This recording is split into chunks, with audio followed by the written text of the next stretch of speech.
리얼미터가 월요일마다 발표를 하고 금요일 날 한국갤럽이 하고 그 목요일 날은 뭐 한국 지표조사 이런 데서 이제 나오는데 이 월요일마다 나오는 리얼미터에 보면은 정당별 지지도가 국민의힘의 그 더불어민주당보다 약간 앞서는 것으로 오차 범위 이내이긴 합니다만 별도로 수치를 말씀드리지는 않겠습니다. 비등비등합니다. 그렇게 이 정당 지지율은 네.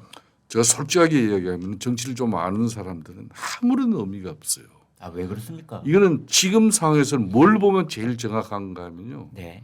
그러니까 이제 흔히 말하는 좌파 진보 그리고 보수 우파 이러잖아요. 네. 양 진영은 다 30 내지 35%의 그 콘크리트 기반 지지가 있어요. 무슨 일이 있어도 이거는 변하지 뭐 않는 그 지지율. 대한민국 어떤 상황이 오더라도 불변입니다. 네. 그렇지만 30에서 또 40% 가까운 이 중도 무당측의 이 영역이 결국 네. 가르마를 타버립니다. 그러니까 333, 3대 3대 3이라고 보면 된다. 예, 334로 이 보죠. 예, 334.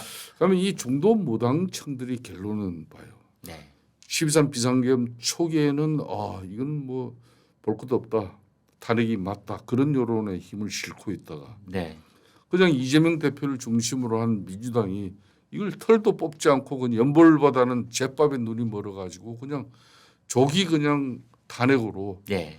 또 그리고 뭐 공수처 수사도 뭐 체포영장 발부받는 이 뭐 영장 쇼핑에서부터 여러 가지 현재 또 재판 준비기를 통해 가지고 네. 국회 탄핵 소추팀하고 짜고 지는 것처럼 비춰지는 그런 불공정성, 네. 불신 이런 게 나왔을 때 이 특히 중도 무당층 같은 경우는 이재명 대표를 안티하고 반대하기 위한 유일한 수단이 네. 국민의힘 정당 지지율을 높여주고 윤석열 대통령에 대한 지지율을 높여주는 길밖에 없었던 거예요. 네. 그래서 이게 올라간 거예요. 네. 그런데 이 지표에서 제일 중요하게 봐야 되는 것은 네. 이 중도 무당층입니다.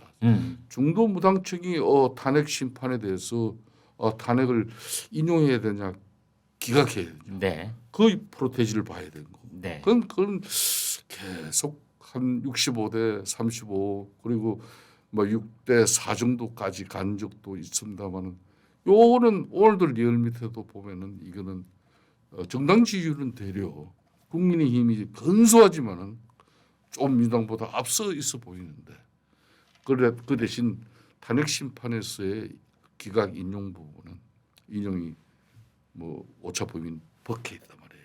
네, 저희 시청자들께서는 일부 좀 불편하게 들리실 수 있는 내용이 있습니다. 지난주에 여러 여론조사에서 중도층에 대한 그 내부 분석이 나왔는데 국민의힘에 대한 지지율이 떨어지고 있다 이런 이제 뉴스가 쏟아져 나왔습니다만 이번 주 들어서는 이제 SNS나 인터넷 공간에서 이런저런 그 사이트들이 있습니다. 거기에 대거 중도층들이 또 빠져나가는 뭐 그런 현상도 여기저기서 또 기사가 잇따르고 있습니다. 뭐 이것이 전부는 아니겠습니다만 그 추세 중에 하나를 분명히 지금 내보이고 있다라는 측면이 있습니다. 그러니까 네. 지난주 금요일 날 특히 이 갤럽 같은 경우 네. 중도층에서 국힘 그러니까 지지율과 민주 지지율 엄청난 차이였죠. 그렇죠? 네. 20% 포인트 그렇습니다. 차이났습니다. 여기에서도 또 윤석열 대통령 탄핵 인용과 기각의 차이도 엄청 커요. 여기. 예? 자 그렇다면은 대표님께 이제 질문은 내일이 그렇게 중요한 일이 있으니 네. 가령 지금 저 김 대표께서 윤석열 대통령의 내일 최후 변론을 그 초안을 써줄 수 있는 자리에 있다면 어떻게 쓰시겠습니까? 저는 모든 게 내 책임이다.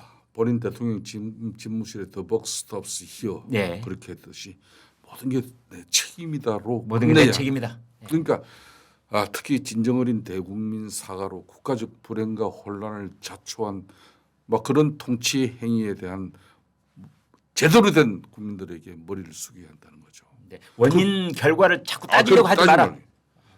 비상계엄의 정당성 당위성 그 이후에 뭐 아무리 작게 하더라도 과거 전직 대통령들 이렇게 최후 변론 물론 대리인들 변호사들이 했겠지만은 네. 윤석열 대통령이 직접 하잖아요. 네. 대리인을 통해서 했더라도 40분 이상은 했거든요. 네. 그러니까 내일 윤석열 대통령 입장에서도 40분 이상은 할 거예요. 예. 그러니까 13 비상계엄의 정당성 당위성은 나름 또 논리정연하게 또 대통령께서 잘 하시라고 저는 보고 있습니다. 그렇지만은 예. 그 이전에 음.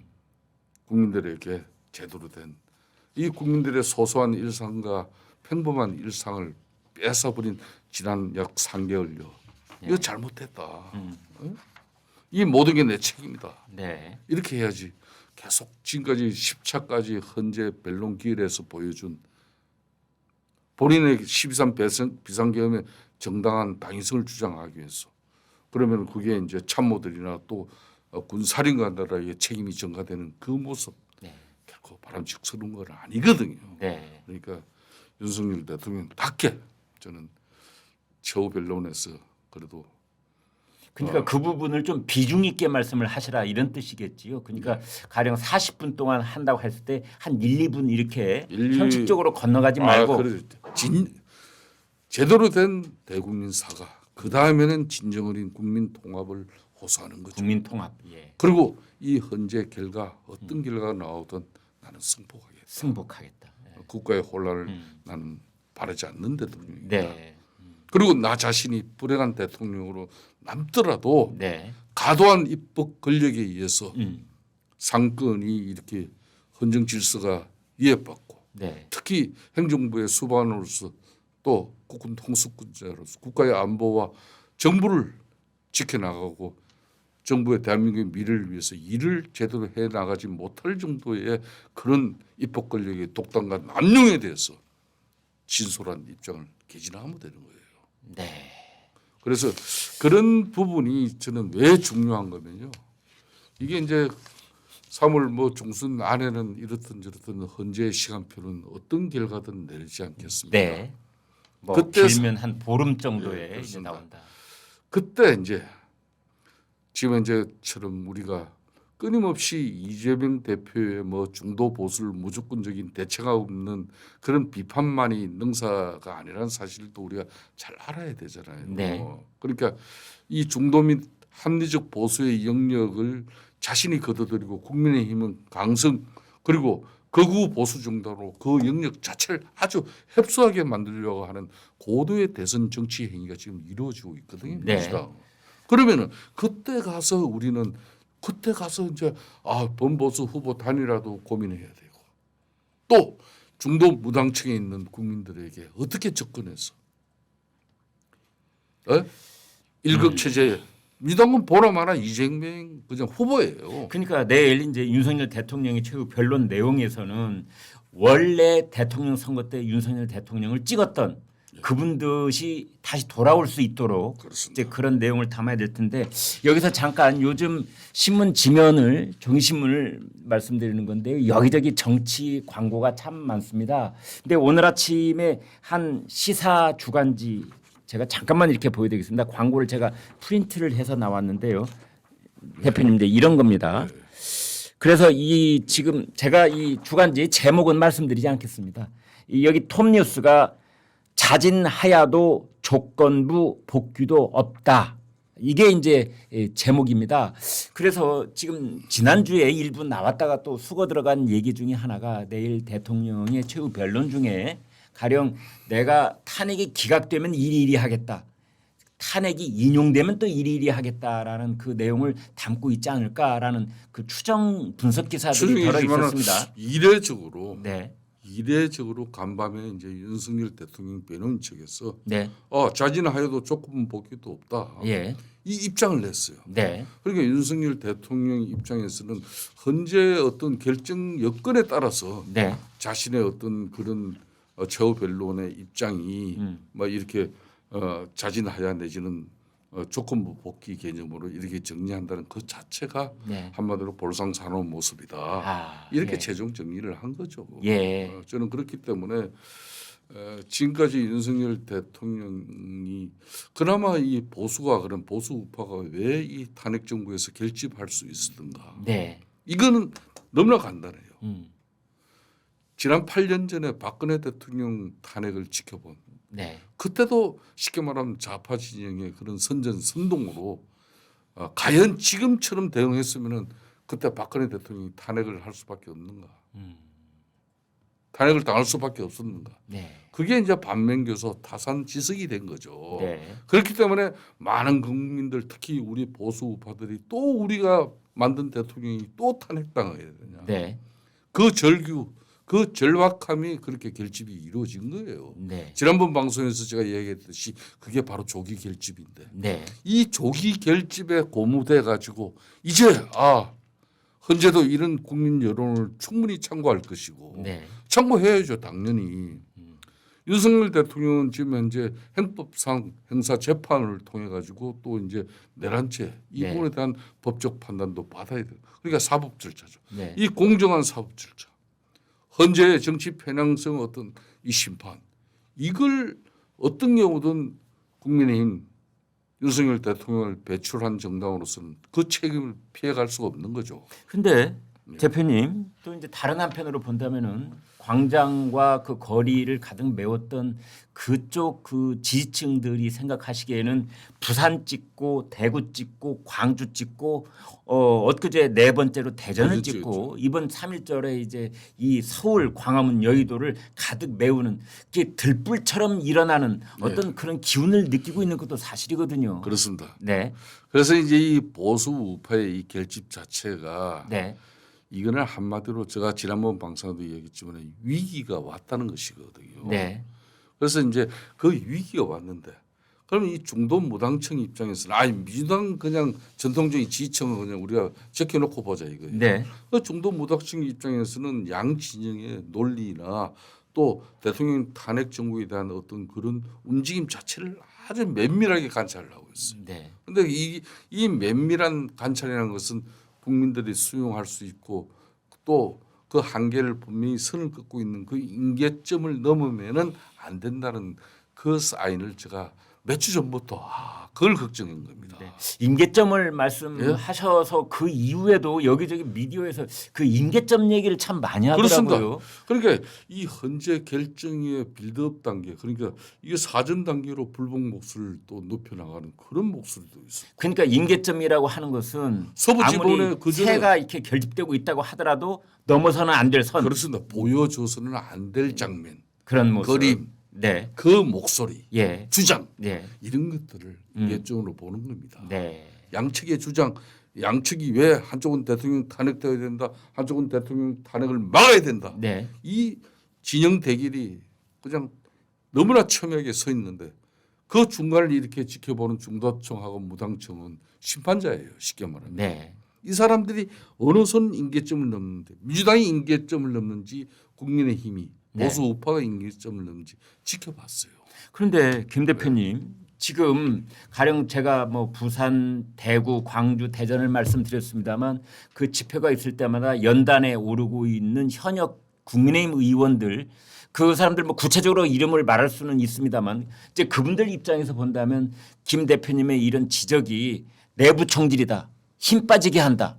그래서 이런 비판을 할 수 있지 않겠습니까? 충분하게 그런 비판을 했습니다. 예. 저 같은 경우도 제가 이 이야기부터 먼저 드리겠습니다. 네. 저는 2016년 당시 박근혜 대통령 탄핵 당시에 최순실 국정조사 청문특위위원장을 네. 맡았습니다. 네. 엄하게 했었습니다. 네. 그렇지만은 그때 박근혜 대통령이 탄핵 이후에 제가 이제 국민의힘 당시 자유한국당 원내대표로 그 어려운 과정에서 선출되고 난 이후에 아무리 우리가 그때 국민의 목소리를 나름 민주적으로 우리가 수용하고 네. 뭐 일부 그리고 절반이 넘는 의원들이 탄핵에 찬성을 던지고 했지만 그 이후에 들어선 문재인 정권 적폐청산이라는 미명하에 대한민국을 두동강이 내버리면서 네. 한마디로 대한민국 미래 자체를 갖다 송두리째 날려버리는 그 정말 극악무도한 그런 정치를 보고 이거는 두 번 다시 저는 대통령 탄핵은 없어야 된다. 네. 그래서 제가 드루킹 특검 그게 드루킹 일당들과 댓글 조작을 통해서 국민들의 마음을 도둑질한 그 정권이 촛불 민주주의 정권이라고 그럴 때 네. 이거는 너희들 본색을 내가 한번 보여주겠다. 네. 그렇게 해서 네, 당시 기대를 가진 거죠. 후계자 네. 김경수 전 경남지사까지 자신들이 거기에서 그냥 꼬리를 잘랐지만은 그 최종 종착역은 누구였겠습니까? 나는 네. 소신 있게 이야기합니다. 문재인 대통령, 김정숙 여사 결코 자유로울 수 없었던 분위기예요. 예. 그래서 이제 특검을 이끌어내신 그렇게 거죠. 해서 또 문재인 정권의 정통성이 무너지면서 우리가 박근혜 대통령 탄핵 정당 후에 그 지나가는 개도 소도 쳐다보지 않은 정당에서 국민들이 저희들 목소리를 조금씩 듣기 시작했어요. 네. 제가 왜 이런 얘기를 하냐. 이번에도 제가 처음으로 비사를 좀 밝힙니다. 네. 대통령이 12.3 비상계엄을 선포하고 난 뒤 며칠 지나서 네. 이렇게 가면 또 큰일 난다. 네. 그래서 당시 박근혜 대통령 탄핵 시 친박 비박 정치적 갈등이 첨예하게 그때 있었던 그 현주소에 네. 쉽게 말하면 주인공이다. 친박의 대표 선수라 그러면 최경환 의원이 네. 있을 거고 네. 또 비박의 대표 선수라 하면 김무성 전 네. 대표가 있을 거고 네. 이런 사람들을 다 모였어요. 제가 모이자 그랬어요. 아 그래요? 어디서 모이셨습니까? 모처에서 뭐 용산 모처 서울에서 서울 네, 용산 모였습니다. 모처에서. 모였어요. 오. 또 모여가지고 김무성, 최경환. 뭐 등등 네. 그렇게 해서 대통령 탄핵만 막아야 된다. 예. 이거 보십시오. 12월 3일 윤석열 대통령이 비상계엄 선포하고 난 뒤에 국회에서 탄핵소추 의결이 이루어지는 과정까지도 무려 11일의 시간이 있었습니다. 네. 이때 당시 한동훈 대표와 윤석열 대통령의 그 간극부터 줄여주는 게 최우선이다. 네. 이 사람들이 의기투합하고 이 사람들의 갈등 대립을 없애줘야 네. 그나마 이 정부를 풀어나갈 수 있다. 네. 그래서 좀 그런 여러 가지 중개적인 입장을 가지고 윤석열 대통령 측, 한동훈 측 이렇게 뭐 해봤지만 저 정말 양측의 그 정말 접근이 안 됐습니까? 불을 보듯 이 탄핵 정국이 될 거는 뻔한 내용인데도 거기에서도 서로 한치 양보 없이 그냥 할 테면 해보라. 그래 나는 할 거야. 나 그날 밤에 그렇게 술 많이 먹은 적 없어요. 예. 이게 불을 보듯 뻔한 건데. 제가 그러고 난 뒤에 제가 108명 국민의힘 의원들한테 호소문을 날렸어요. 네. 어떤 경우든 대통령 탄핵만 우리가 막아내자. 막아야 된다. 왜? 그러니까 전 원내대표 김성태가 제가 보냈어요. 예. 그리고 한쪽으로는 최경환 전 의원 이런 사람, 최경환 의원 이런 분들 특활비 그런 문제로 가지고 깜빵을 몇 년 생활을 한 줄 압니까? 하하. 거의 5년 가까이 했어요. 예. 4년 6개월. 그분들 생각은 뭡니까? 최경환, 그러니까 김무성. 어떤 경우든 대통령 탄핵만 이번에 그 우리가 일치된 의견. 막아보자. 탄핵만은 막아보자. 예. 근데 그 10일간의 그 시간을 정말 우리가 정치가 실종되지 않고 정치를 제대로 작동시켰다 그러면은 예. 대통령 탄핵이 이루어졌겠습니까? 제가 이 이야기를 하는 거예요. 거기서 결국은 그러니까 한동훈 전 대표를 설득하는데 실패했다는 뜻입니까? 그래서 제가 관심 몰입에 들 이야기를 하는 겁니다. 네. 오늘날 윤석열 대통령이 저렇게 구속 체포돼 가지고 네. 저렇게 한쪽으로는 또 이제 본인의 형사 재판, 예? 내란죄 관련해서 형사 재판을 받아야 되고 또 한쪽에서는 이제 탄핵 심판, 예? 네. 헌재 심판을 또 받아야 되고 그렇지 않고 저는 그랬어요. 윤석열 대통령의 핵심적 큰 대통령으로부터 신뢰를 받았던 그 흔히 말하는 측근 인사. 제가 심지어 어떤 때는 간신배라는 이야기거든요. 네. 대통령 권력에 그 단물만 빨대 꽂고 빨아먹을 생각하지 말고 이때 역할을 해라. 목이 달아나더라도 대통령이 그러면은 아닌 말로 정진석 비서실장하고 같이 상의를 했어라도 제3의 상소 내지 서면 형식으로라도 네. 뭐 이렇게 뭐 조사에 협조할 것은 협조하면서 체포 피해라. 예. 그래야 대통령 스피커가 사는 것이다. 이런 그 이야기를 국면에. 중간중간에 내가 엄청 많이 한 사람이에요. 그러니까 공수처를 비판하는 건 비판하는 대로 하되 비판은 하되 예?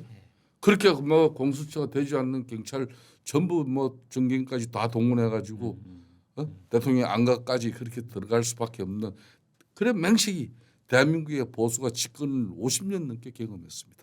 근데 그런 세력이 이런 상밖에 못 만들냐 이런 거죠. 대표님 이런 생각도 들더군요. 가령 예를 들어 지금 이제 김무성, 최경환 이런 분들하고 우리 김성태 대표께서 같이 또 그 절박한 시점에 모임을 가지셨다는 얘기를 지금 처음 들어보는데요. 예를 들어서 우리나라엔 전직 대통령이 세 분이 지금 계십니다. 문재인, 이명박, 박근혜 계시는데 문재인 전 대통령은 이제 본인의 사절을 찾아오는 사람들을 통해서 간접적으로 지금 12월 3일 이후로 여러 가지 목소리를 내고 있는데 왜 박근혜 전 대통령, 이명박 전 대통령은 아무런 목소리가 없습니까? 이런 위중한 시절에 전직 대통령만큼 정치적 무게를 갖는 목소리가 어디 있겠습니까? 그런데 왜 그 분들은 말씀이 없으신지요? 참 안타까운 대목입니다. 네. 보수 우파 진영에서 뭐 정말 애국 시민들이 그런 이야기 충분히 할 수 있죠. 네. 그렇지만은 경험해보지 않은 당사자들 입장으로서는 쉽지 않았을 겁니다. 예. 문재인 정권 시절에 적폐청산의 미명하에 박근혜 대통령, 이명박 대통령을 이 사람들이 어떻게 달았습니까? 어마어마한 고초를 피를 겪었죠. 토할 예. 정도의 심정. 사람이 이건 뭐 전직 대통령을 떠나서 한 사람의 인간으로서 이렇게 정말 수치와 치욕을 당할 수밖에 없는 그런 그림을 연출해 가면서 네. 대통령 전직 두 대통령을 깜빵 보냈습니다. 네. 그 수사를 통해서 5명이나 되는 많은 공직자들이 목숨을 잃었어요. 그랬습니다. 예? 이런 사람들 이 악랄한 한마디로 네. 또 보복에 음. 자신들이 치를 들지 않겠습니까? 네. 그런 측면에서 지금 나서 가지고 그러니까 어떤 경우든 윤석열 대통령 탄핵만은 막아야 됩니다.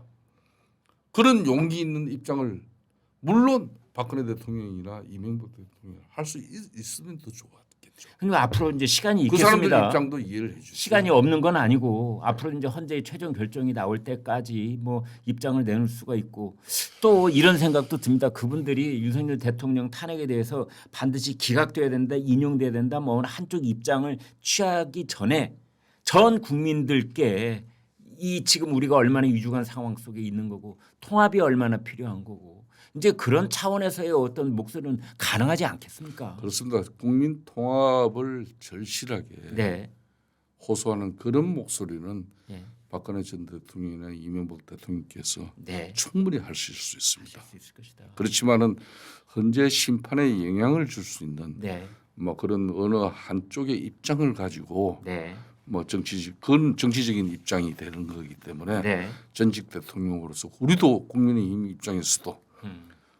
문재인 대통령이 잊혀진 대통령이 되고 싶다고 그랬잖아요. 네. 그렇게 하고 양산 사저로 내려가 놓고 네. 잊혀지긴 뭘 잊혀져요. 살들이 그냥 건수만 있으면 본인 입장 다 내고 그렇게 해서 이재명 대표를 비롯한 민당 인사들 양산 사저 찾아오지 않으면 안 될 정도로 네. 이렇게 트럼도 하고 계시고 그런 대통령하고 비교하면 안 되잖아요. 네. 그런 사람이 외치는 국민 통합하고 박근혜 대통령이나 이명박 전 대통령께서 외치는 국민 호소, 국민 통합은 본질적으로 질이 다를 수밖에 그러니까 없죠. 지금 2월 24일이니까 3월 초까지 두 분이 또 생각이 있으시리라고 저는 보기 때문에 뭐 기대를 한편 해 보겠습니다. 뭐 그쯤 정리를 해 보고요.